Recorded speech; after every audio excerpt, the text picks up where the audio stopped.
aku selalu punya moto kalau it's just a phase. Semua ini tuh cuma fase guys. Semua ini tuh cuma fase yang kita bisa berubah, kita bisa berkembang, kita bisa jauh lebih baik lagi. Dan setiap fase yang kita lewatin itu sebenarnya adalah waktu di mana kita tuh bisa belajar. Aku gak pernah bakal bisa ada di ruang guru kalau dulu aku gak ikut ajak gerak. Aku gak pernah bisa jadi karyawan di ruang guru kalau aku dulu gak pernah belajar bareng teman-teman aku gitu. Aku selalu mikir kalau mungkin hari ini aku cuma dapat 500.000 kali ya. Tapi besok kan bisa jadi 5 juta. Bisa juga lusa mungkin jadi 50 juta gitu, who knows. Jadi aku selalu memaknai bahwa hidup itu ada perjalanan dan perjalanan itu harus kita laluin step by stepnya.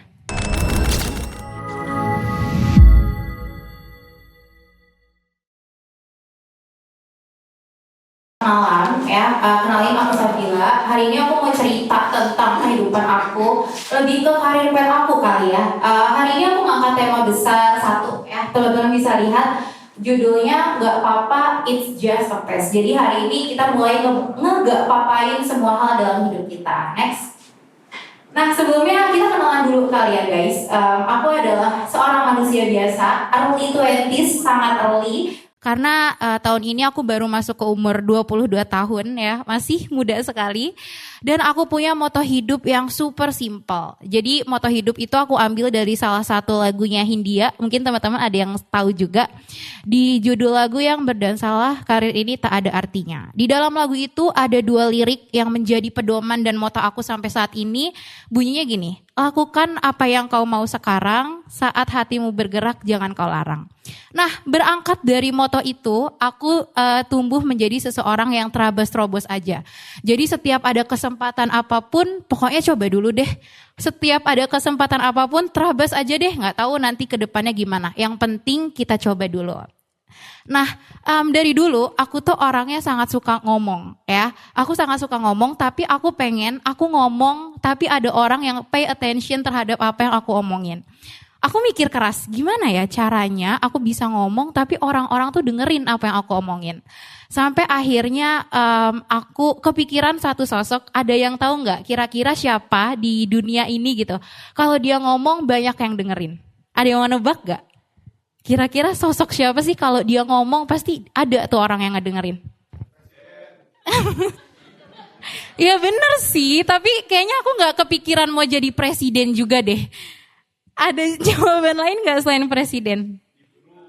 Guru, betul banget. Jadi dari dulu aku mikir kayak, oh guru nih ya kalau di sekolah pasti pada dengerin deh. Nah akhirnya, boleh di next. Waktu SMA aku termasuk orang-orang yang unggul di bidang akademik dibanding teman-teman lainnya. Terus akhirnya aku ngide nih, pengen deh ngomong didengerin jadi guru aja apa ya.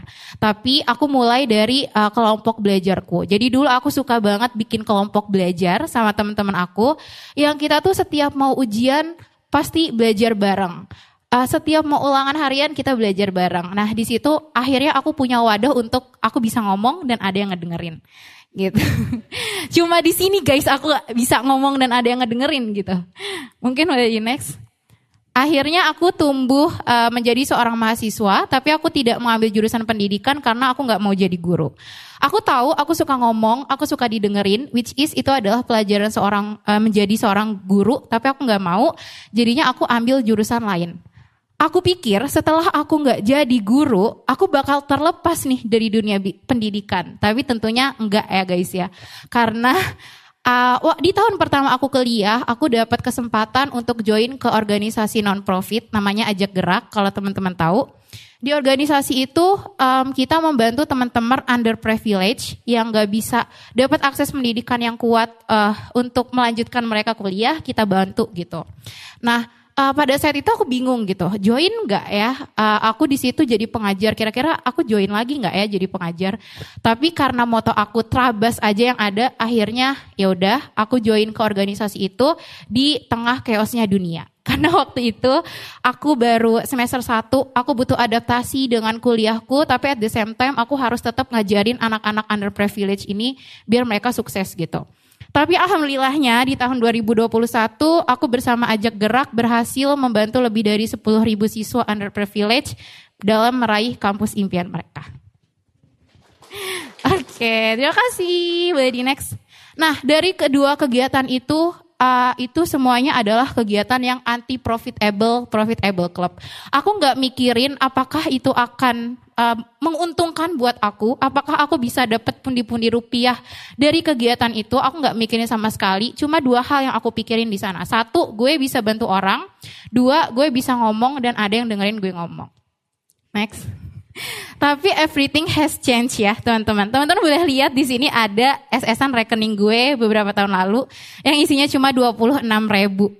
Kenapa begitu? Karena akhirnya perekonomian keluargaku itu memburuk. Jadi mau gak mau yang tadinya aku pikirnya terabas-terobos aja sekarang jadi kalau lo mau hidup lo harus kerja gitu. Kalau lo gak kerja ya lo gak bisa hidup. Next. Kok gak ada fotonya? Ya udahlah. Nggak masuk kali fotonya, ya udahlah.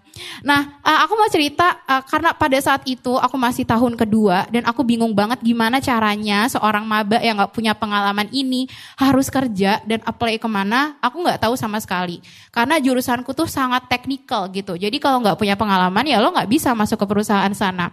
Terus akhirnya aku ingat, aku punya satu sertifikat yang bisa menjual diri aku, yaitu sertifikat dari aku volunteering ngajar. Akhirnya waktu itu aku memutuskan untuk ngelamar atau apply di salah satu lembaga belajar bimbingan kecil.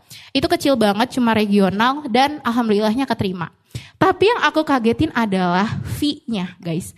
Coba deh, kayak lo sekali ngajar itu cuma dapat di angka 30 sampai 40 ribu. Which is waktu itu sistemnya door to door. Jadi gue harus muterin anak-anak siswa-siswa gue dan cuma dapat 30 ribu. Dan itu tuh jauh banget rumahnya. Bisa 10 kilometer sampai 15 kilometer hanya untuk mendapat uang 30 ribu aja. Bahkan kalau gue pikir pakai akal dan logika kayaknya gak masuk akal deh. Kadang buat bayar bensin bolak-balik aja nombok gitu ya. Tapi gimana lagi kalau gue gak ngajar di sini ya gue gak bakal hidup gitu. Karena masih struggle gitu. Next. Kok hilang semua fotonya? Mungkin bisa di-describe aja itu fotonya apa gitu. Aduh. Jadi di sini adalah foto apa ya? Oke, jadi foto yang pertama ini itu rejecting letter aku. Itu benar nggak ada Kak fotonya? Coba. Atau buka dari WA lagi kali ya? Itu ada. Nah. Ada yang ada yang nggak ada. Waduh, gimana nih? Ya udahlah ya. Aduh, menyedihkan guys. Gak apa-apa ya. So sad. Ya udah. Oke, jadi pokoknya ini fotonya tuh yang pertama gambar aku ditolak, yang kedua gambar keterima. Udah simply gitu. Nah, pada suatu hari aku tuh mikir kayak kalau gue cuma dapat 30 ribu, which is sebulan tuh nggak sampai 50 ribu, kapan gue kayanya gitu? Kayak semua orang pasti pengen cepet kaya nggak sih? Terus kayak cuma dapat 30 ribu, 500 kurang dari 500 per bulan, kayak kapan gue kayanya gitu? Terus akhirnya gue mikir kayaknya gue harus berkembang deh. Gue nggak bisa nih di tempat ini terus dan gue harus cari jalan yang lebih menguntungkan gitu buat gue, at least bisa memperkaya diri gue lebih cepat gitu. Akhirnya gue nyoba untuk join ke salah satu perusahaan education teknologi terbesar di Indo. Ada yang tahu gak? Iya tahu, keren. Aku coba apply ke Ruang Guru di tahun pertama. Tapi di tahun itu ternyata belum rezeki aku karena waktu itu aku masih modal nekat, gak ada persiapan apapun dan aku gagal. Pada saat itu aku sedih banget, jujur, kecewa banget, tapi itu gak ngebuat aku untuk berhenti gitu. Aku mikir kayak aku tuh kurangnya apa sih, kenapa sih aku bisa gak diterima gitu. Dan akhirnya di 1 tahun ke depannya aku coba upgrade diri dan upgrade skill buat coba di tahun kedua. Akhirnya di tahun kedua aku bisa berhasil masuk dan jadi bagian dari Ruang Guru. Next.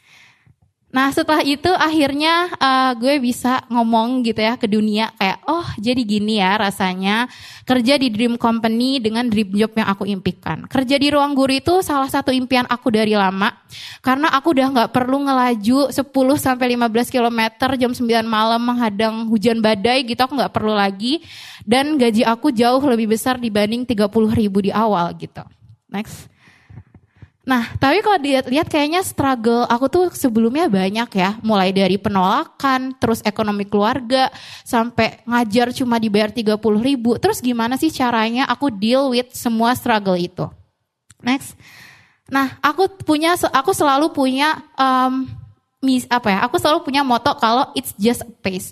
Semua ini tuh cuma fase, guys. Semua ini tuh cuma fase yang kita bisa berubah, kita bisa berkembang, kita bisa jauh lebih baik lagi. Dan setiap fase yang kita lewatin itu sebenarnya adalah waktu di mana kita tuh bisa belajar. Next. Contohnya ada 3 nih. Pertama, fase waktu aku bokeh. Waktu aku bokeh gak punya uang, cuma punya 26.000 di waktu itu, aku tuh sangat belajar gimana sih aku harus bisa irit, gimana aku harus bisa manage uang aku yang cuma segitu aja, gimana yang tadinya aku gak pernah di kos-kosan itu masak, aku jadi belajar masak biar bisa ngirit, gimana caranya belajar hidup minimalis dan lain sebagainya. Terus waktu fase gagal, waktu aku gagal, aku belajar mengenali diri aku sendiri, kurangnya tuh di mana sih, aku menintrospeksi sebenarnya kelebihan dan kekurangan aku tuh apa sih? Aku belajar untuk upgrade skill dan lain sebagainya. Dan di fase waktu sulit-sulitnya aku kerja yang gajinya sesedikit itu, aku belajar untuk menjalin lebih sama orang-orang. Aku ketemu dengan banyak orang, aku buat koneksi yang lebih banyak lagi dan menghadapi berbagai sifat orang-orang. Jadi aku paham gitu lingkungan aku dengan lebih dekat. Next. Nah, sama satu lagi kali ya. Mungkin aku selalu berpikiran bahwa hidup itu perjalanan, guys. Aku gak pernah bakal bisa ada di ruang guru kalau dulu aku gak ikut ajak gerak. Aku gak pernah bisa jadi ya karyawan di ruang guru kalau aku dulu gak pernah belajar bareng teman-teman aku gitu. Aku selalu mikir kalau mungkin hari ini aku cuma dapat 500.000 kali ya. Tapi besok kan bisa jadi 5 juta. Bisa juga lusa mungkin jadi 50 juta gitu, who knows. Jadi aku selalu memaknai bahwa ya hidup itu ada perjalanan dan perjalanan itu harus kita laluin step by stepnya. Last slide. So ini mungkin ada Pak Khairul Tanjung. Kita juga harus tahu kalau teman-teman ngelihat manajer gajinya 2 digit, mereka tuh nggak langsung jadi manajer, guys. Dulu mereka tuh juga karyawan yang gajinya pas-pasan UMR sama kayak kita gitu. Tapi mereka berproses, mereka berjalan sampai akhirnya mereka bisa ada di posisi itu. Terus kalau semisal kata Pak Khairul Tanjung ya, kalau semisal kita gagal, ya kita harus evaluasi, terus ya kita bangkit lagi gitu. Jangan menyerah di dalam kegagalan itu. Last slide. Oke, mungkin gue mau tutup sama salah satu lagu favorit gue juga dari Hindia. Besok mungkin kita sampai, besok mungkin kita tercapai. Jadi kalau nggak hari ini, ya mungkin besok kali gitu. Udah sekian sharing-sharing dari aku. Terima kasih.